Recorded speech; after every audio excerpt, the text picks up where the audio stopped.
Hey everyone, we're going to finish up chapter 21 and we've covered all the reactions now. We just want to talk about summarizing them, looking for patterns, and then doing some synthesis and practicing that.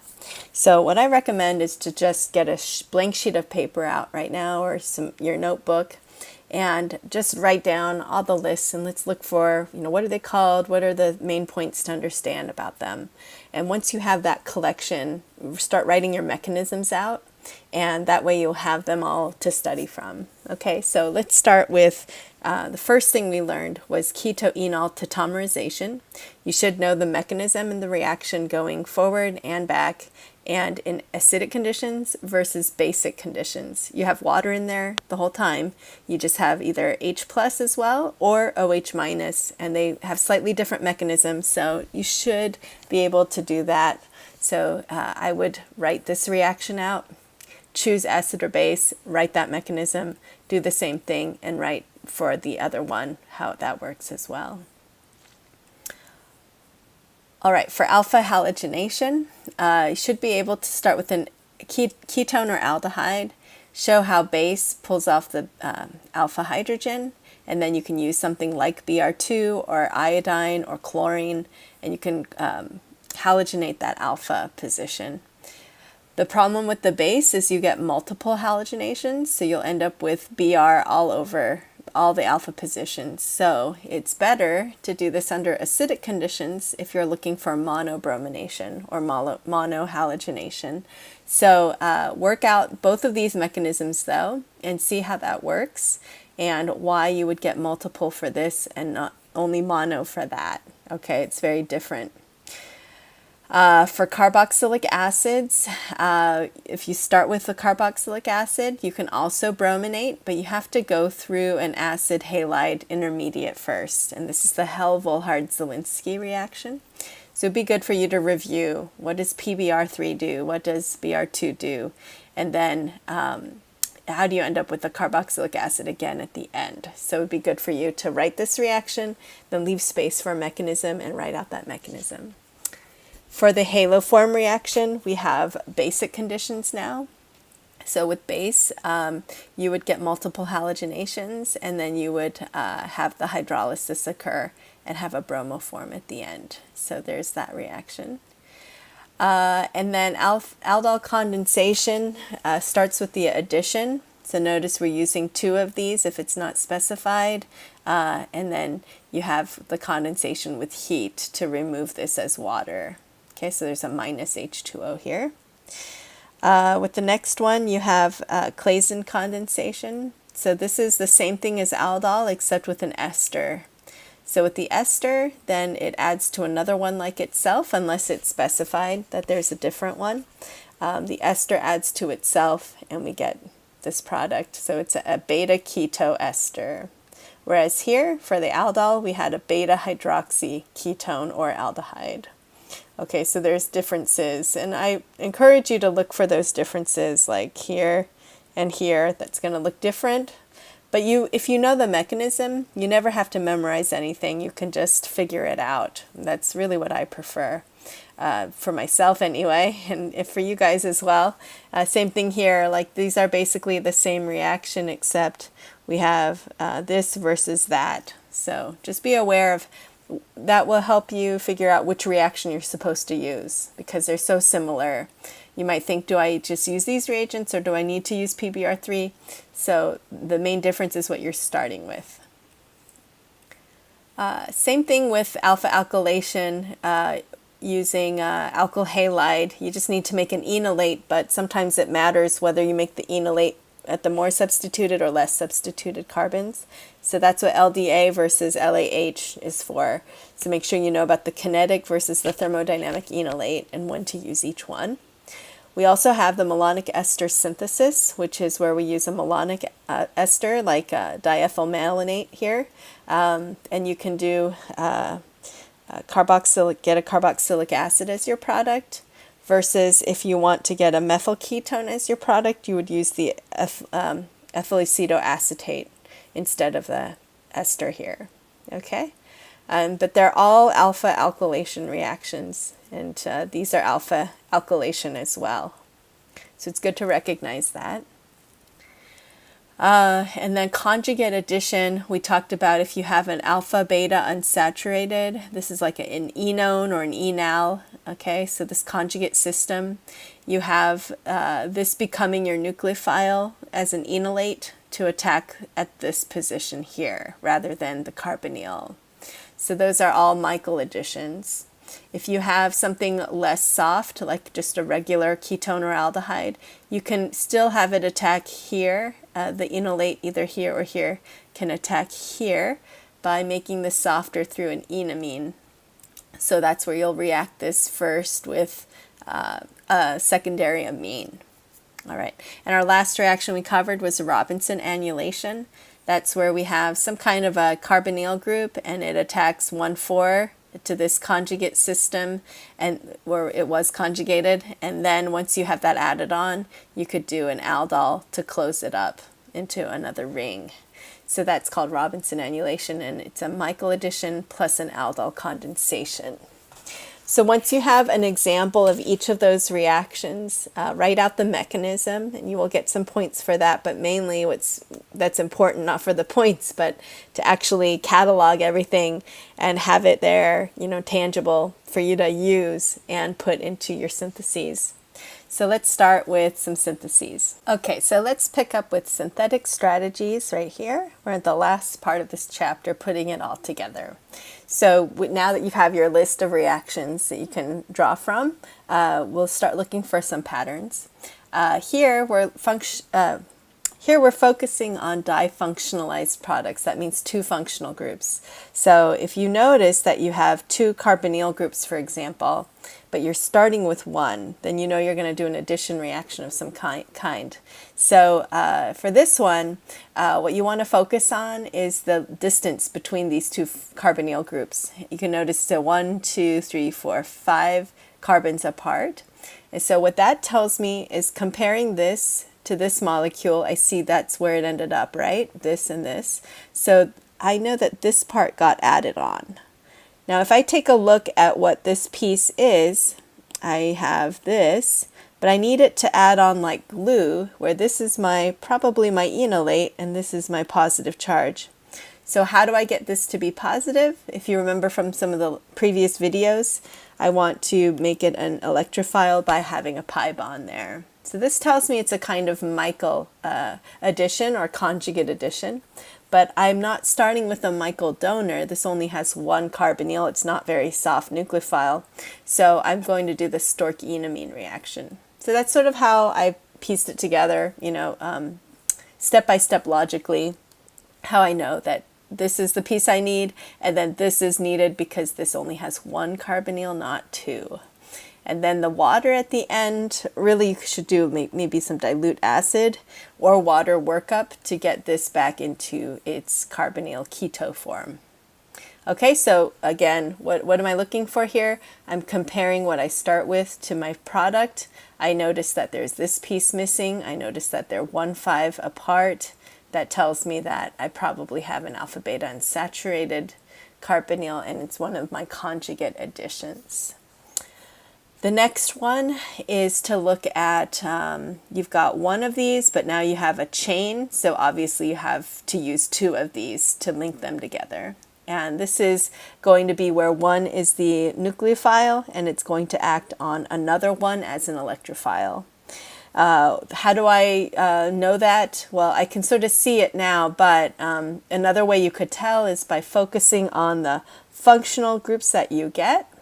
I'm getting a carbonyl and a beta hydroxy group. So beta hydroxy group is from one of these attacking another one, and you get the hydroxyl group from that.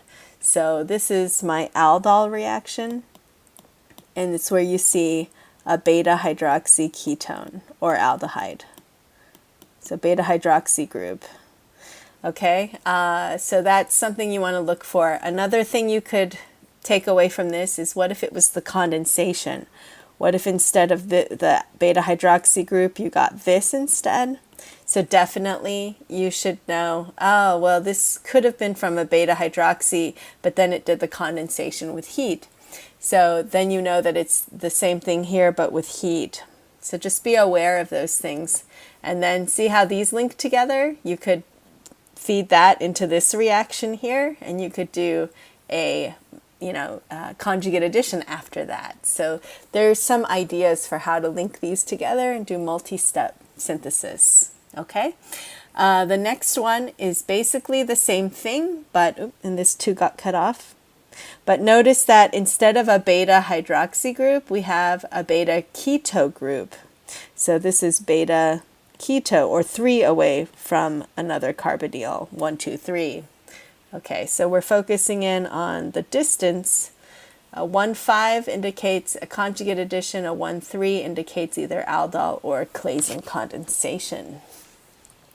All right, so this is Claisen. And I know this is Claisen because this is an ester product at the end.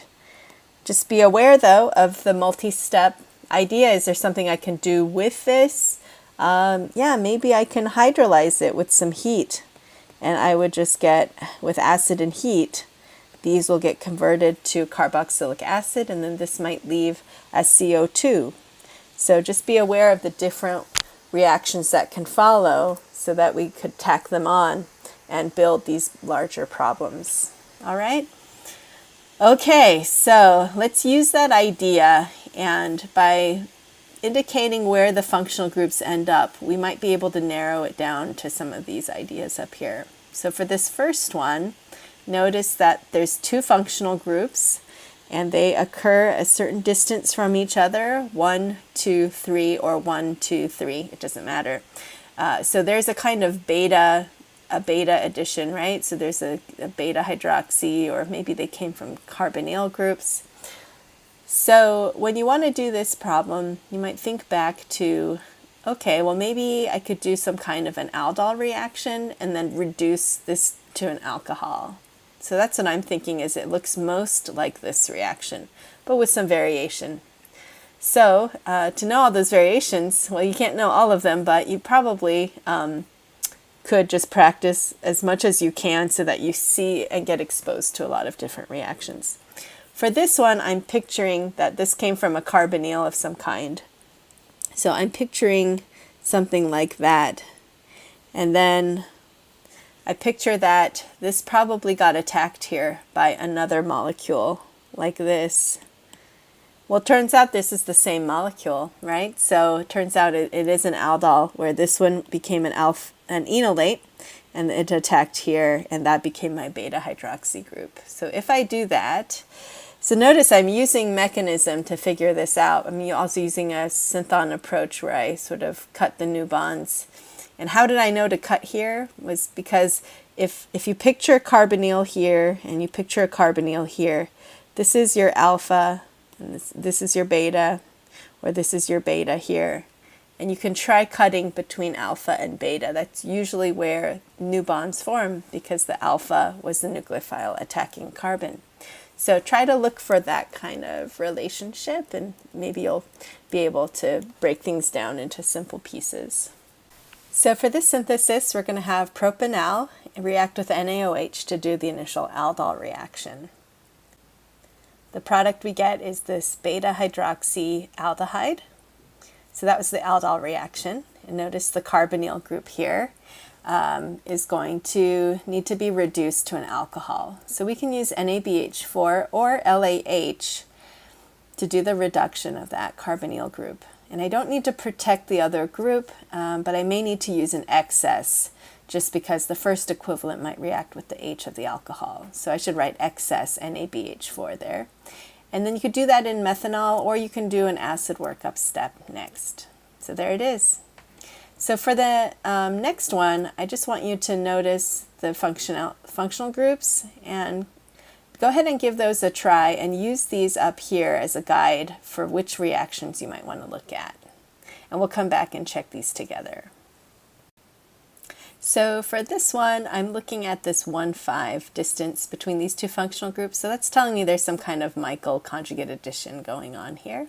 The thing is that it's not symmetrical, so there could be 2 different ways of doing this one. For example, I'm envisioning this being the carbonyl, and this could be my alpha enolate that attacks here. So that means this could be my new bond between 2 and 3, this alpha beta group here. Then that means the other group is this one here. Or I could envision this being the carbonyl and this alpha enolate attacks here, and my perhaps the conjugated system looks like this piece over here. So that's if my cleavage was this way. Okay, so yeah, which one's better? I think either one of these could work.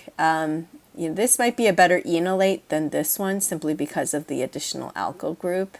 So this might be a little bit better, but either one would work okay. Let's just take this one for example. If I started with this molecule then, right here, I'll have a reaction where I add, let's see, some kind of a base. So first step, and you can use NaOH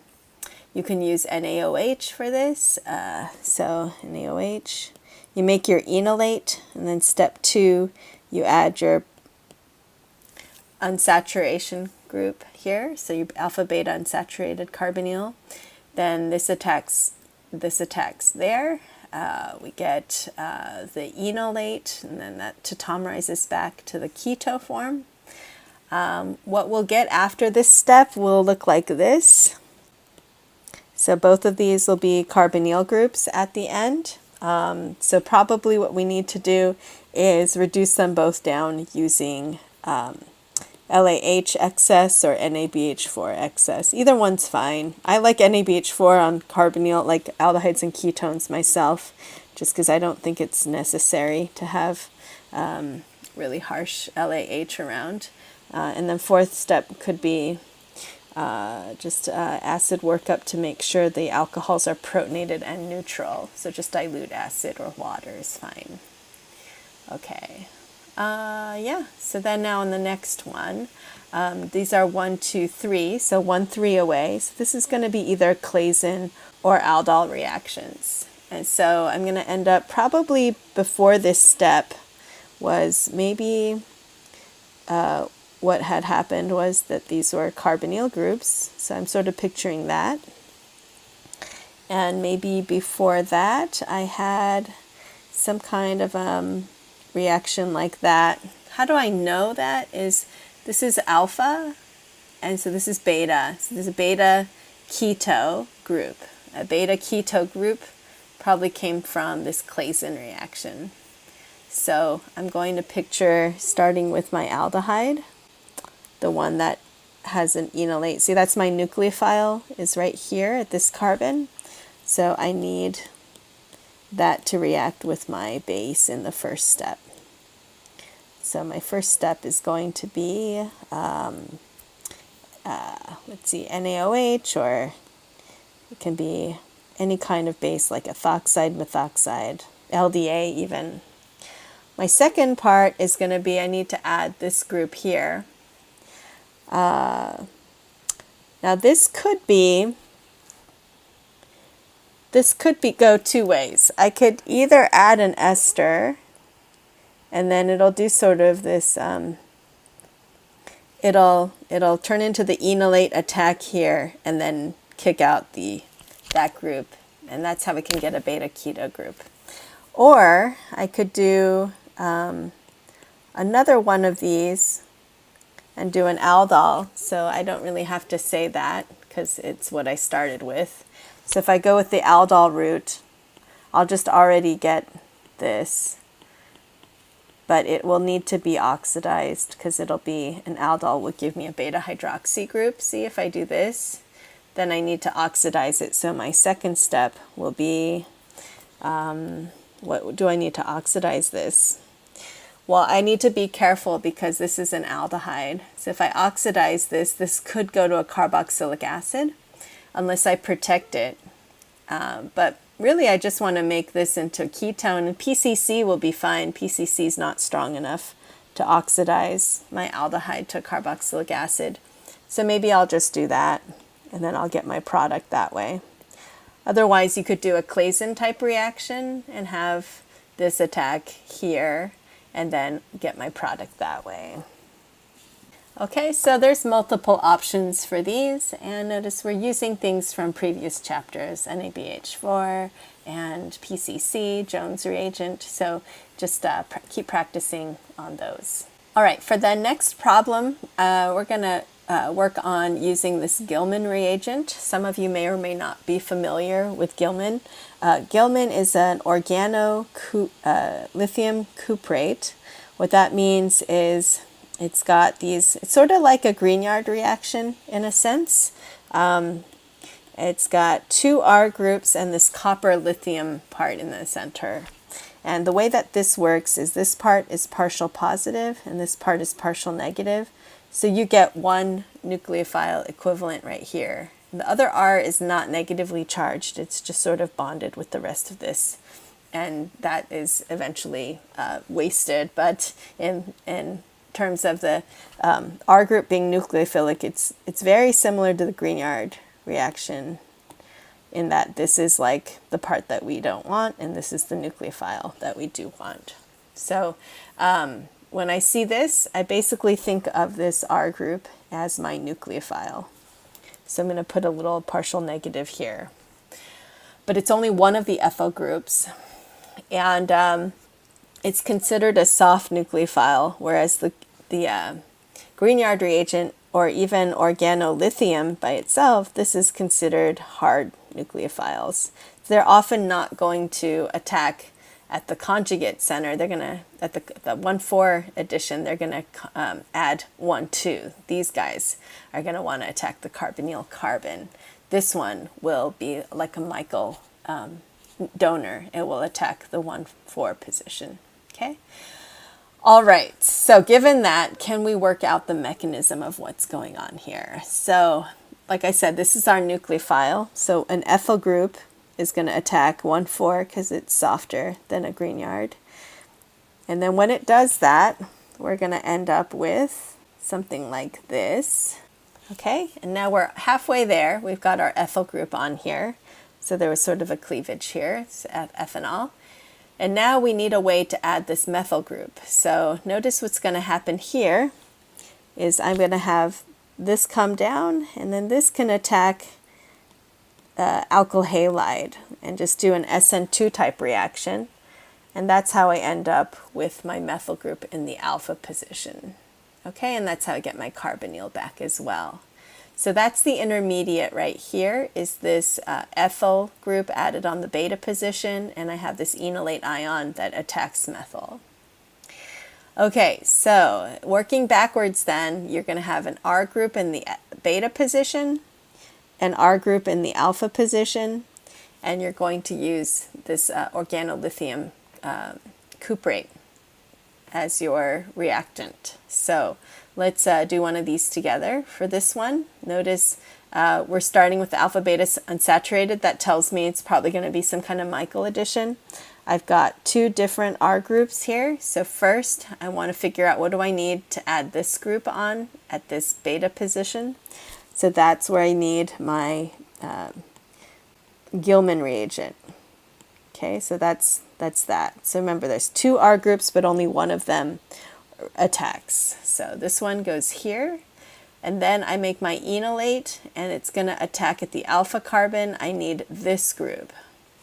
So to get that group, I'm going to add a halogen on there so that when this comes back down, it'll attack here, okay, when it forms the enolate.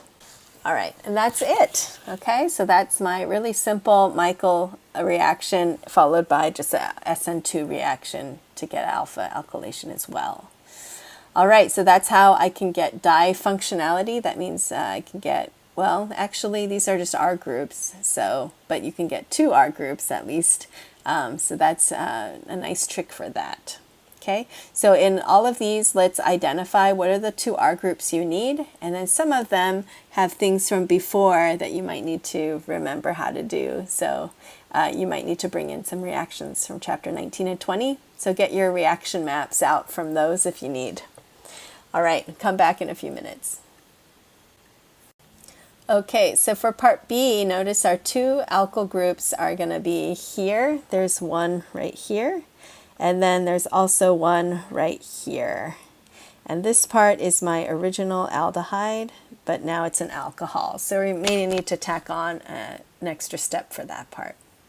Okay, so our first one is to add a methyl group. So I'm going to do the methyl Gilman. All right, and then my second one is going to be to add this methyl group over here, but this time it as an electrophile. So this is going to be CH3I, for example. Now don't forget to work out the mechanism so you understand how this works. Okay, how this works is you've got your CH3 of your Gilman. Okay, you have one of them attacking at the beta carbon, and then you have this. And then you get the enolate, and then that enolate comes down and attacks an R group of a alkyl halide. Okay, so that's like an SN2 type reaction. Now after that though, I'm still going to end up with a carbonyl group. This will be an aldehyde still. So to reduce that, I need to use, again, either NABH4 or LAH.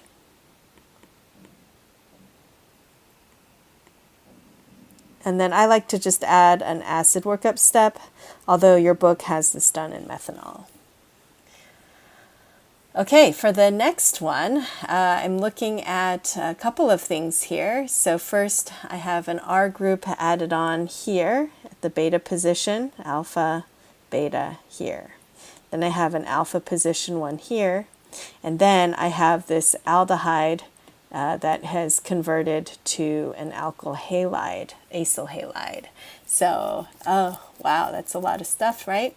So first, I think you know the first two steps. You need this Gilman reagent here, and you need this methyl halide there. Okay, so we're going to definitely do that. And then for our final steps 3 and 4, we're going to oxidize this to a carboxylic acid. So steps 1 and 2 will be the same as above. And our third and fourth steps will be to oxidize this to a carboxylic acid, so OH group here, and then use thionyl chloride to get the chlorine on there. All right, for this one, hopefully you saw that you have to convert this to a carbonyl first, so that I could do a 1,4 addition of a carbonyl group. Otherwise, this does not react here, right, or here, because there's no conjugate system. So to do that, we will use acid to hydrolyze it back to the carbonyl group. Okay, so basically that mechanism was to make one of these into a leaving group, and then this one comes in and that one opens up, and then eventually you'll be able to get the carbonyl back. Okay, and with water attacking as well, you have to hydrolyze this off. Okay, that first step is going to give you a carbonyl group here, and from there we can do our 2 alkylations just like in the other problems. Okay, and here we need to do this in steps. So our first step will be reagent there, and then 2 we'll use an ethyl halide like ethyl bromide or something, or ethyl iodide.